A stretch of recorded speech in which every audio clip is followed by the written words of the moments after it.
اللهم صل على محمد وآل محمد وعجل فرجهم.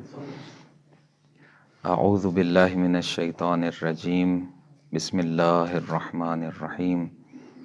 الحمد لأہلہ والصلاة علی اہلہا. اللہم صل علی محمد وآل محمد وعجل فرجهم. ہدف قرب خداوند متعال ہے، اور جس میں جتنی صلاحیت ہوگی یا وہ اپنے اندر صلاحیت پیدا کرتا چلا جائے گا اور جتنی توفیق کسب کرتا جائے گا وہ اتنا قرب خداوند متعال کی منزلیں طے کرتا جائے گا. اور جس میں طاقت زیادہ ہوگی وہ خود بھی طے کرے گا، دوسروں کو بھی ساتھ طے کروائے گا. ایک دفعہ یہ ہوتا ہے کہ انسان کو تیرنا نہیں آتا، ایک مرتبہ تیرنا آتا ہے، ایک مرتبہ اتنا تیرنا آتا ہے کہ اگر کوئی اور ڈوب رہا ہو تو اس کو بھی انسان بچا سکتا ہے. رہبر معظم نے تقویٰ کی تعریف میں جو بیان کیا ہے وہ کمال کر دیا ہے. یعنی اس انداز میں ہوئی ہیں باتیں، بزرگان نے کی ہیں، لیکن اس انداز میں جو رہبر معظم جس کو تقویٰ سمجھتے ہیں یا جس کو ڈیفائن کیا انہوں نے، وہ آپ دیکھ سکتے ہیں طرح کلی اندیش اسلامی در قرآن کے اندر، کہ جہاں پر وہ اپنا وہ نظریہ جو انقلاب سے پہلے انہوں نے بیان کیا تھا اور آج بھی وہ اسی نظریے پہ کاربند ہیں اور وہی نظریہ ہے ان کا، اس میں جو تقویٰ کی تعریف کرتے ہیں وہ یہ نہیں ہے کہ تقویٰ انسان اپنے لیے ایک ڈھال بنا لے. نہیں، انسان خود بھی اپنے آپ کو بچائے اور ساتھ ایک ایسی زرہ پہن لے کہ وہ زرہ پہن کے، یا ایسی وہ جو ڈوبنے نہیں دیتی ہے جیکٹ، وہ جیکٹ پہن لے کہ جس کے بعد انسان جائے اور ڈوبنے والوں کو بھی بچائے. یہ تقویٰ ہے. یا وہ ایسی زرہ پہن لے کہ پھر میدان جنگ میں اتر جائے اور وہاں سے لوگوں کو بچا بچا کے نکال کے لے آئے. خالی خود کو بچا لینا بھی بہت کمال ہے، لیکن ذمہ داری بڑھ جاتی ہے جب حوزہ علمیہ میں آپ جیسے دوستوں کے سامنے بیٹھے ہوتے ہیں کہ یہ وہ لوگ بیٹھے ہوئے ہیں کہ جنہوں نے دوسروں کو بھی بچانا ہے. حضرت آیت اللہ مصباح یزدی رضوان اللہ تعالی علیہ ایک یوں سمجھ لیں کہ معجزہ ہیں حوزات کا، حوزہ علمیہ کا، ان نابغہ شخصیات میں سے ہیں کہ جن پر حوزہ علمیہ افتخار کرتا ہے. اسی طریقے سے شہید آیت اللہ صدر رضوان اللہ تعالی علیہ، شہید مرتضیٰ مطہری رضوان اللہ تعالی علیہ، حضرت آیت اللہ جوادی آمولی حفظہ اللہ، اور یہ ساری شخصیات، حضرت امام رضوان اللہ تعالی علیہ، فقاہت کے اندر حضرت آیت اللہ خوئی رضوان اللہ تعالی علیہ، ایسا بلند ستارہ ہے کہ ابھی تک چمک رہا ہے آسمان فقاہت پہ. یہ ساری وہ مثالیں ہیں کہ جن میں آیت اللہ مصباح یزدی کی ایک نمایاں خصوصیت یہ ہے. اب سب کے واقعات تو انشاءاللہ آپ خود دیکھیں گے، پڑھیں گے بزرگان کی. جب کوئی ان سے سوال کرتا تھا، جواب دیتے تھے سوالوں کا، حتیٰ کہ انہوں نے ان کی ویب سائٹ پہ بھی ایک پورا سوال و جواب کا حصہ تھا، اور اس میں بعض جو بتانے والے ہیں وہ بتاتے ہیں کہ تقریباً ہر کچھ دنوں کے بعد، شاید ہفتگی بنیادوں پر ہوگا، بہرحال اب مجھے صحیح معلوم تو نہیں ہے، ہفتگی بنیادوں پر ہی غالباً تھا کہ وہ جو سوالات آئے ہوتے تھے ان کی ویب سائٹ پہ، وہ ان کے سامنے پیش کیے جاتے تھے اور وہ خود ایک ایک سوال کا جواب دیتے تھے. اگر فقہی مسائل ہوتے تھے تو وہ ان کو ارجاع دے دیتے تھے مرجع تقلید کی طرف، اور دیگر جو مسائل ہوتے تھے ان کا پھر وہ جواب دیا کرتے تھے. اب بعض دفعہ سوال کچھ اور ہے، جواب کچھ اور دے رہے ہیں. یہ ایک بڑی حیران کن بات ہے، عجیب بات ہے، لیکن مزے کی بات ہے. یہ باتیں کیوں کر رہا ہوں؟ یہ اس لیے کر رہا ہوں کہ ہم نے کون سا پیٹرن اپنانا ہے، ہم نے کس طرف چلنا ہے. تو ہمیں تیاری کرنی ہے نا بالآخر. اس طرح کی چیزیں اور نمونے سامنے ہوں، ماڈل سامنے ہونا، تو انسان کو تھوڑا آسان ہو جاتا رستہ چننا. کیا کرتے تھے؟ وہ یہ کرتے تھے کہ دیکھتے تھے کہ یہ جو سوال اس شخص کے ذہن میں، البتہ صحیح کہا جائے تو سوال ہے، لیکن اردو میں سوال چونکہ ہم کہتے ہیں تو اسی لیے میں سوال ہی کہتا جا رہا ہوں. وہ سمجھتے تھے کہ وہ سوال جو سامنے والے کے ذہن میں پیدا ہو رہا ہے، ایجاد ہو رہا ہے، اس کا سبب کیا ہے، کون سی پیچھے جگہ ہے خالی اس کے ذہن کے اندر یا اس کے مائنڈ سیٹ کے اندر، کہ اگر وہ جگہ پر ہوتی تو اس کے ذہن میں یہ سوال نہ آتا۔ توجہ میرے خیال ہے آپ بھرپور کر رہے ہیں اس بات کی طرف۔ سوال کچھ اور ہے، جواب کچھ اور دے رہے ہیں۔ جواب کہاں جا کے دے رہے ہیں؟ اس جگہ کو جا کے پر کر رہے ہیں کہ میں کیوں اس کو سطحی جواب دوں کہ اس کا یہ مسئلہ تو حل ہو جائے، لیکن وہ خالی چونکہ حلقے کچھ مفقودہ ہیں اس زنجیر کے جو اس کی فکر کے اندر، اس کے ذہن کے اندر یا اس کے نظریے کے اندر ہونے چاہیے تھے، اسی کو پر کر دیں تو آگے کئی اور بھی اس کے سوالات خود بخود حل ہو جائیں گے۔ یہ گہرائی کہاں سے آتی ہے؟ یہ بصیرت کہاں سے آتی ہے انسان کے اندر؟ یہ منظم طریقے سے پڑھنے سے آتی ہے، منظم مطالعات۔ آج جو فوکس ہے جس چیز کی طرف، یہ ساری بات جس مقصد کے لیے کی ہے، یہ ساری تمہید تھی۔ نکتہ یہ ہے کہ ہمیں اپنے مطالعات کو منظم مطالعات کی طرف لے کر کے جانا ہے۔ سابقہ جو گفتگو تھی وہ اسی وجہ سے تھی، ہمیں پتہ ہو کہ کچھ مبانی ہوتے ہیں، کچھ مبانی کے اوپر کھڑی ہوئی عمارتیں ہوتی ہیں، نظریے کی عمارتیں ہوتی ہیں، نظام کی عمارتیں ہوتی ہیں، نظام فکری کی عمارت ہوتی ہے، یا اسلام نے جو سسٹمز دیے ہیں مختلف، ان کی عمارت ہوتی ہے، بنیادوں پہ کھڑی ہوتی ہے۔ وہ مبانی بھی ہمارے کلیئر ہونے چاہیے، اور پھر اوپر کون سی عمارت ہم نے سجانی اور تیار کرنی ہے، اس کا بھی ہم نے آہستہ آہستہ سوچنا ہے کہ تخصص کس چیز کے اندر کرنا۔ ایک دفعہ خاندان اہل بیت پر صلوات بھیجیے گا۔ اللہم صلی علی محمد وعلی محمد وعجل فرجہ محمد۔ اچھا، بزرگان کی بات آئی ہے اور نام آیا ہے، جیسے حضرت آیت اللہ مصباح یزدی کا، شہید مرتضیٰ مطہری رضوان اللہ تعالی علیہ کا، حضرت شہید آیت اللہ صدر رضوان اللہ تعالی علیہ کا نام آیا ہے، حضرت امام رضوان اللہ تعالی علیہ، مقام معظم رہبری حافظہ اللہ، یا اور بزرگان۔ یہ چند نام لینے سے باقیوں کی نفی نہیں ہو رہی ہے، یا محدود نہیں ہے یہ نام انہی ناموں میں۔ ان کے آثار کو پڑھیں، ان کی کتابوں کو پڑھیں، کب کیسے، وہ ایک الگ طریقہ کار ہے، وہ اپنی جگہ محفوظ ہے بات، کہ منظم طریقے سے اور ترتیب سے پڑھیں۔ نقطہ آج کی گفتگو کا سارا یہی ہے، ابھی میں دوبارہ اسی نقطے کی طرف پھر بھی آؤں گا، ترتیب سے پڑھنے کی طرف۔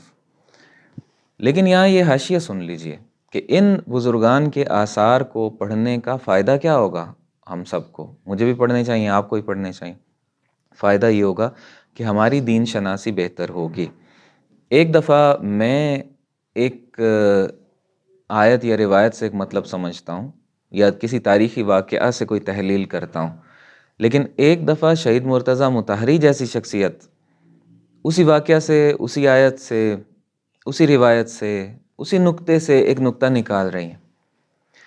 فہم کا مقایسہ ہوتا ہے اس طریقے سے، جب میں دیکھوں گا کہ ان آیتوں کے ذریعے اور ان روایتوں اور ان تاریخی واقعات کے ذریعے شہید مطہری کیا کیا نتائج لے رہے ہیں، کیا تحلیل کر رہے ہیں، کتنی اس کی گہرائی میں اتر رہے ہیں، مطلب کو کیسے اخذ کر رہے ہیں، تو مطلب کو اخذ کرنے کا طریقہ مجھے سمجھ میں آئے گا۔ ایک تو مطلب سمجھ میں آئے گا نا، صرف مطلب نہیں سمجھنا ہے، ہم نے مطلب نکالنے کا طریقہ بھی ان سے سیکھنا ہے، میتھڈالوجی جس کو کہتے ہیں، جس کو روش کہتے ہیں، چونکہ ہمارا فرق ہونا چاہیے، ایک عام مطالعہ سے ایک دینی طالب علم کے مطالعہ کا فرق ہونا چاہیے، وہاں سے سمجھیں گے آپ بات۔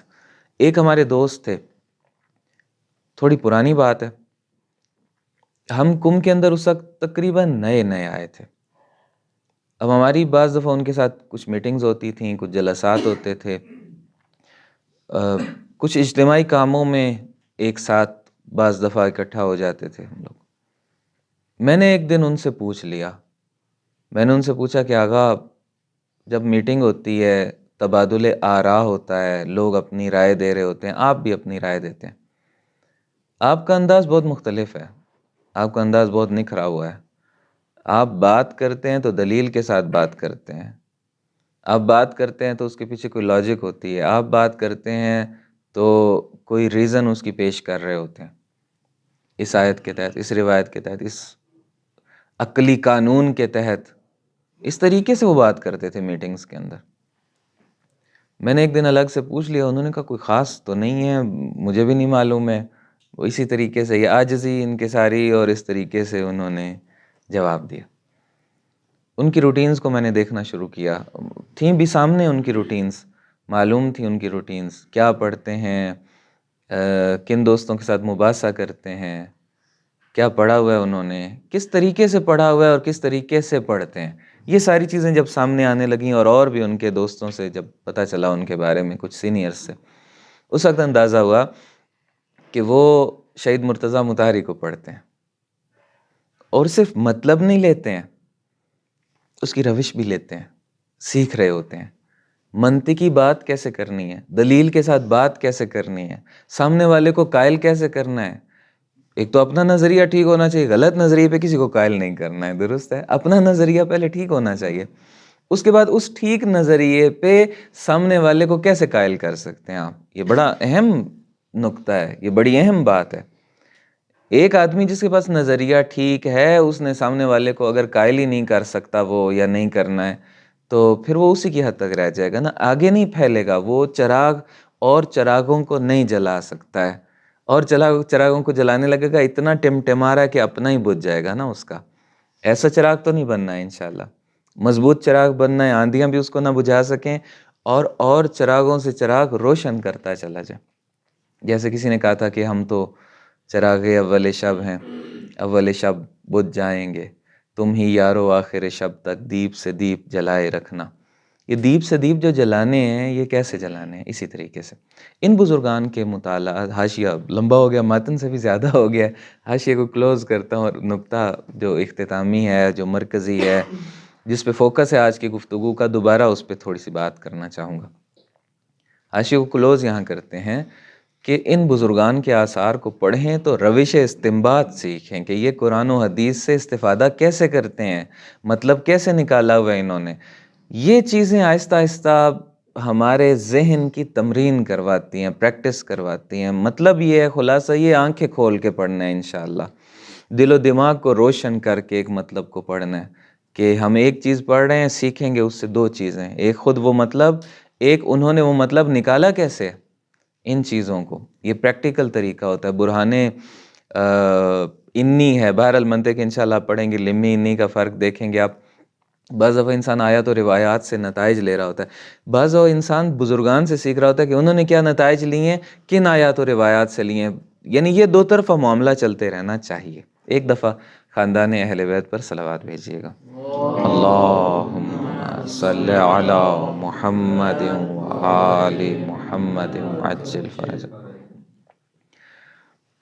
نقطہ آج کا ہے منظم مطالعہ، تب آپ کا منظومہ فکری بنے گا، منظم منظومہ فکری، جس پہ ہم نے کبھی بات کرنی ہے، وعدہ دیا ہوا آپ کو۔ منظم مطالعہ کے لیے کچھ آسیب ہیں، آسیب شناسی بھی ضروری ہوتی ہے۔ آسیب شناسی میں ایک نقطہ فقط عرض کروں گا یہاں پہ، جو بہت پہلے ایک دفعہ تو مجھے یاد ہے کہ یقیناً آپ سے میں نے بات کی ہوئی ہے، اور شاید ایک سے زیادہ دفعہ بھی کی ہو، مجھے اب یہ یاد نہیں ہے، ایک دفعہ تو مجھے یاد ہے۔ وہ یہ ہے عزیزان، دوستان، برادران، کہ جب ہم حوضے میں آتے ہیں تو ہم مختلف چیزوں کو دیکھتے ہیں، یہاں کی علمی زرق برق کو دیکھتے ہیں، اور پھر دل چاہتا ہے کہ یہ بھی سیکھ لیں، یہ بھی سیکھ لیں، یہ بھی سیکھ لیں۔ قم المقدسہ ایسی جگہ ہے جہاں کوئی بتا رہے تھے کہ 24 گھنٹے کوئی ٹائم ایسا نہیں ہوگا، مگر اول وقت جماعت کا جو ٹائم ہوتا ہے شاید وہ تو یقیناً فارغ ہی ہوتا ہوگا، چونکہ ایک ہی ٹائم ہے تو اس ٹائم میں سارے نماز جماعت اس کا اہتمام کرتے ہوں گے۔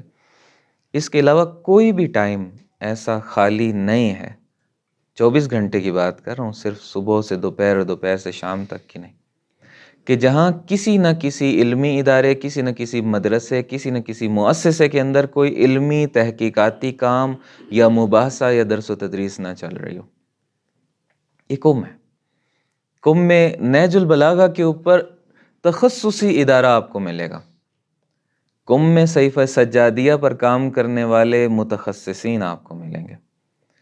قم میں آپ کو قرآن مجید اور تفسیر کے، علوم قرآن کے متخصصین ملیں گے، فلسفہ کا تخصص آپ کو ملے گا، فقہ کا، اصول کا، ادبیات کا، اور تاریخ کا، سیرت کا، ہر چیز کا، حکام پہ تو میوزیم بھی بن چکا ہے یہاں پہ کم کے اندر، انشاءاللہ دیکھیں گے آپ دوست جنہوں نے نہیں دیکھا ہو.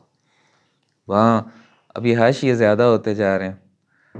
وہاں پہ انہوں نے مثلاً ہم قربانی پڑھتے ہیں ہمیشہ توضیح المسائل میں، اور بعض دفعہ پھر لیٹرز میں بھی سمجھ نہیں آتی ہے، مقدار پتہ چل گئی ٹھیک ہے، انہوں نے وہاں پہ اس سائز کا ایک برتن لا کے رکھ دیا ہے کہ بھائی یہ ہوتا ہے، اس کو اگر بھر دیں تو اتنا کور ہوتا ہے. اب وہ لیٹرز میں پڑی ہوئی چیز ٹھیک ہے ہمیں معلوم ہے اس کی مقدار، لیکن ایک دفعہ وہ دیکھا ہوا ہے ہم نے ظرف، وہ برتن یا جو بھی ظرف انہوں نے وہاں پہ رکھا ہوا ہے، بڑا سا ایک ڈرم رکھا ہوا ہے یا کوئی ایسی چیز رکھی ہوئی، تو انسان بہت جلدی، ویژول ہے نا، آنکھوں سے دیکھ لیا، بہت جلدی سمجھ جاتا ہے. طواف کیسے کرنا ہے، حج کیسے کرنا ہے، پورا انہوں نے اس کا ماڈل بنا کے خانہ کعبہ کا وہاں پہ رکھا ہوا ہے. حاجی جب جانے لگتے ہیں، جانے سے پہلے وہاں جا کے اس کو سیکھ رہے ہوتے ہیں. اور حلال گوشت جانور کون سے ہیں، حرام گوشت کون سے ہیں، وہ لا کے انہوں نے اصلی والے بیچ میں بعض پرندے لا کے اصلی والے پرندے وہاں پہ رکھے ہوئے ہیں، لیکن اندر وہ ظاہر ہے جو بھی مواد ان کے بھر دیتے ہیں بعد میں کہ وہ ان کا جو اسٹرکچر ہے وہ خراب نہ ہو. یہ چیزیں، یہ بات پھر حاشیے میں تھی. بات یہاں سے ہو رہی تھی کہ کم ہے یہ، اور کم میں آپ کو ہر چیز اویلیبل ہے، ہر چیز ملے گی. اور پھر آپ کے بہت سے دوست، بہت سے جاننے والے، کوئی جا رہا ہے کسی کورس میں، کوئی جا رہا ہے کسی جگہ پہ. ابھی میرے مراد کوئی بھی آپ میں سے کوئی بھی دوست نہیں ہے کہ میں کسی آپ میں سے کسی دوست کے بارے یہ بات کر رہا ہوں کہ آپ میں سے کسی کے ذہن میں یہ بات ہے، نہیں، ایک جنرل بات کر رہا ہوں. ہم کیا کرتے ہیں کہ ابھی جو ہم نے بنیاد سیکھنی تھی اس وقت، اس پہ توجہ کم ہو جاتی ہے. ہم چلے جاتے ہیں یہ بھی کر لیں، یہ بھی کر لیں، یہ بھی کر لیں، اس کلاس میں بھی چلے جائیں، اس کلاس میں بھی چلے جائیں. نقصان کیا ہوتا ہے کہ جو بنیاد ہونی چاہیے تھی ہاتھ میں، اس میں بھی کمزوری آ جاتی ہے. اگر تھوڑا سا صبر کر لیں، جو بیس، جو بنیاد اس وقت آپ کی ذمہ داری ہے، اس ٹرم میں جو آپ نے پڑھنا ہے، اگلی ٹرم میں جو آپ نے پڑھنا ہے، سب سے زیادہ فوکس اگر آپ اسی پہ کر لیں، یہی چیز آپ کو فائدہ دے گی کہ آپ آج اگر نہیں کرتے نا یہ کورس اور کل کو کرتے ہیں، اللہ تعالیٰ زندگی دے سب کو. یہ برنامہ ریزی ایسی ہونی چاہیے کہ جیسے ہم نے ہمیشہ تو نہیں رہنا، بلاخر 4 سال، 5 سال، 10 سال، 20 سال، جتنے کی برنامہ ریزی آپ کی ہو سکی، اس حساب سے برنامہ ریزی کریں کہ اگر زندگی ہے تو اپنے ٹائم پہ ان چیزوں کو پڑھ لیں گے. آج جو کام کرنا ہے، آج جو بنیاد بنانی ہے، ہمیں اس پہ فوکس کرنا چاہیے. کل کو جب اس ترتیب سے آپ جائیں گے اس کورس کی طرف، تو وہ کورس آپ کو زیادہ بہتر طریقے سے سمجھ میں آ جائے گا. مثلاً ہم نے جب ترے ولایت کا دورہ کرنا تھا، پرانی بات ہے، اس وقت انہوں نے ایک شرط رکھی تھی وہاں پہ. انہوں نے کہا تھا کہ منطق پڑھی ہوئی ہو، فلسفے میں کم سے کم بدایہ یا آموزش فلسفہ آیت اللہ مصباح یزدی کی وہ پڑھی ہوئی ہو، یا بدایہ یا آموزش فلسفہ کم سے کم یہ پڑھی ہوئی ہو تو ترے ولایت کے کورس میں آئیں. اب اگر کسی نے بدایہ پڑھے بغیر وہ کورس کیا ہوگا تو اس کو وہ چیز حاصل نہیں ہوئی ہوگی جو بدایہ پڑھنے والے کو حاصل ہوئی ہوگی. بدایہ پڑھنے والے کو وہ چیز حاصل نہیں ہوئی ہوگی کہ جو بدایہ، نہایہ اور آموزش فلسفہ پڑھنے والے کو حاصل ہوئی ہوگی. دیکھیں کوالٹی میں فرق آ جاتا ہے چیزوں کی. اس بات کو تھوڑا سا شاید میں پہنچا پایا ہوں گا. ایک منشور ہوتی ہے جس کو پیرامڈ کہتے ہیں. پریکٹیکلز میں بھی آپ نے، سائنس کے پریکٹیکلز میں بھی شاید اپنی لیبز میں وہ دیکھی ہوگی. شیشے کی منشور جو ہوتی ہے نا، اس میں ایک طرف سے روشنی ڈالتے ہیں تو دوسری طرف سے وہ کئی رنگوں میں تقسیم ہو کے نکلتی ہے. وہاں پہ اس ایکسپیریمنٹ کے دوران وہاں پہ شاید آپ نے دیکھی ہوگی. احرام مصر کو دیکھ لیجئے، یہ شکل اصل بتانا مراد تھی. یہ شکل کیا شکل ہوتی ہے کہ بنیاد میں بہت پھیلی ہوئی ہے، اس کے 3-4 کونے ہیں، ایک مربع شکل ہے فرض کریں، اس کی بنیاد بڑی وسیع ہے اس کی. اس بنیاد پہ جو اگلی لیئر ہے وہ تھوڑی سی تنگ ہو جاتی ہے، اگلی لیئر تھوڑی سی تنگ، اگلی تھوڑی سی تنگ، اور یوں کر کے وہ اوپر کی طرف بڑھتی ہے، آسمان کی طرف. اینڈ اس کا ایک نقطے پہ جا کے ہو جاتا ہے، چوٹی جو ہوتی ہے. حوضہ اسی طریقے سے، حوضوی علوم اسی طریقے سے. یہ مثال اگر آپ ذہن میں رکھ لینا، یہ مثال بہت سی ذہنی الجھنوں کا سلوشن ہے. کارشناسی کے اندر وہ بنیاد ہے آپ کی کہ جس میں وسعت زیادہ ہے. آپ کو ادبیات عرب بھی کارشناسی کے اندر پڑھنی ہے، صرف، نحو، بلاغت، علم لغت کی بھی کوشش کریں. جب عربی متون پڑھ رہے ہوں، کوئی نہ کوئی لغت آپ کے پاس کتاب کی صورت میں یا موبائل میں یا لیپ ٹاپ میں ہونی چاہیے. اور جو بھی نیا لفظ آئے، حتیٰ کہ میرا مشورہ تو یہ ہے کہ پرانے بھی، میری نظر یہ ہے لغت کے معاملے میں کہ اصالت سوء ظن کو حاصل ہونی چاہیے. کیا مراد ہے لغت میں اصالت سوء ظن کو حاصل ہونی چاہیے؟ ایک ہوتا ہے نا حسن ظن، ایک ہوتا ہے سوء ظن. حسن ظن یہ ہوتا ہے کہ ہاں ٹھیک ہے سب اچھا. سوء ظن یہ ہوتا ہے کہ نہیں اچھا نہیں ہے. حسن ظن جب ہم کرتے ہیں کلمات کے بارے میں، فارسی کے کلمات حتیٰ کہ اردو کے کلمات، ہم کہتے ہیں کہ یہ کلمہ تو ہمیں اس کا معنی پتہ ہے. خاص کر جب ہم فارسی نئی نئی سیکھتے ہیں تو وہی لفظ اردو میں بھی ہوتا ہے، چونکہ بہت سے لفظ فارسی کے اردو میں بھی ہیں، لیکن اردو میں معنی اس کا اور تھا، فارسی میں معنی تھوڑا سا مختلف ہے. ہم حسن ظن کر رہے ہوتے ہیں اپنے بارے کہ ہاں یہ معنی تو ہمیں پہلے سے آتا ہے، لیکن ہمیں اردو والا اور معنی اس کا آتا ہوتا ہے. بس اصالت لغت کے معاملے میں سوء ظن پہ رکھیں. جو کلمات ہم سمجھ رہے ہیں کہ ہمیں آتے ہیں، اس میں بھی ذہن میں رکھیں کہ ہمیں نہیں آتے. دوبارہ دیکھ لیں لغت. کئی دفعہ میرے ساتھ ایسا ہوا ہے کہ پہلی نظر میں لگتا ہے کہ اس لفظ کا معنی مجھے پتہ ہے، روزمرہ میں ہم استعمال کرتے ہیں، لغت اٹھا کے جب دیکھا تو اس کا معنی مختلف تھا. پروردگار نے کتنی جگہ پہ شرمندگی سے بچایا، کئی جگہوں پہ ہوئی بھی ہوگی شرمندگی اس حسن ظن کی وجہ سے، لیکن اس کی وجہ سے یا اس کے بعد نظریہ یہ بنا کہ ہمیں سوء ظن رکھنا چاہیے. لغت ہے، صرف نحو، بلاغت ہے، لغت ہے، یہ چیزیں، ادبیات عرب، یہ کارشناسی میں آپ سیکھ رہے ہیں اور سیکھیں گے انشاءاللہ. بس انہی چند منٹس میں جو ہے میرے پاس میں بات کو سمیٹ رہا ہوں. منطق پھر آپ کی آ جائے گی یہاں پہ انشاءاللہ. منطق شروع کرنے والے ہوں گے، منطق پڑھے ہوئے دوست بھی یہاں پہ بیٹھے ہوئے. منطق کیا سکھائے گی آپ کو؟ وہی جو میں بات کر رہا تھا نا کہ بزرگان استدلال کیسے کرتے ہیں. منطق یہ سکھاتی ہے کہ اس آیت کو اس آیت سے، اس روایت سے، اس تاریخی واقعہ سے، اس نظریے سے جوڑ کے، ان ساری چیزوں کو جوڑ کے نظریہ کیسے نکالنا ہوتا ہے، نتیجہ کیسے لینا ہوتا ہے. اس نتیجہ لینے کی جو شکلیں ہیں نا، وہ آپ کو منطق سکھاتی ہے، برہان سکھاتی ہے منطق. منطق بہت ضروری چیز ہے. آپ کو ہر علم میں منطق کی ضرورت ہے. سامنے والے کو سمجھانا ہے تو منطق کی ضرورت ہے، خود کو سمجھانا ہے تو منطق کی ضرورت ہے. کچھ آپ نے لکھنا ہے، مقالہ لکھنا ہے، تھیسس لکھنا ہے، کتاب لکھنی ہے تو منطق کی ضرورت ہے. منطقی بنیادیں، جب آپ کا ذہن منطقی سوچتا ہوگا اس وقت آپ کو منطق آتی ہوگی تو آپ کی باتیں منطقی ہو جائیں گی. فلسفہ ہوگا جس میں آپ فلسفے کی ایک بنیادی کتاب پڑھیں گے. فقہ اور اصول کی باری آئے گی تو آپ فقہ تو بہت پڑھیں گے انشاءاللہ، بنیادی چیزیں کارشناسی کے اندر، اصول بھی بنیادی طور پر اچھا خاصا آپ پڑھ لیں گے.